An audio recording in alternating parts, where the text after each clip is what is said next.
கல்வி அமைச்சர் பிரதமர் கலாநிதி ஹரிணி அமரசூரியவுக்கு எதிரான நம்பிக்கையில்லா பிரேரணையில் ஐக்கிய மக்கள் சக்தியின் தலைமையில் இன்று முற்பகல் கையொப்பமிடப்பட்டுள்ளது.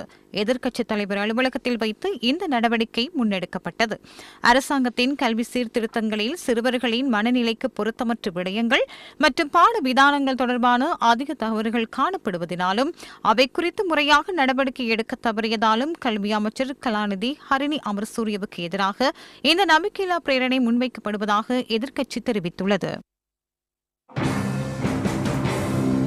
நம்பிக்கையில்லா பிரேரணை குறித்து பொதுஜன பெரமுனவின் நிலைப்பாடு என்ன?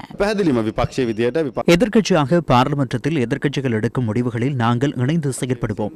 ஏனென்றால் இந்த நாட்டுக்கு பொருத்தமில்லாத கொள்கைகளை செயற்படுத்துவது இந்த நாட்டில் நியாயமற்றது என்று நாங்கள் நம்புகின்றோம். எனவே நம்பிக்கையில்லா பிரேரணையை கொண்டு வருவது குறித்து கலந்துரையாடல்கள் நடந்து வருகின்றன. எதிர்காலத்தில் எதிர்க்கட்சித் தலைவரும் பாராளுமன்றத்தில் உள்ள எங்கள் எதிர்க்கட்சித் தலைவர்களும் இதுகுறித்து எங்களுக்கு தெளிவுபடுத்துவார்கள்.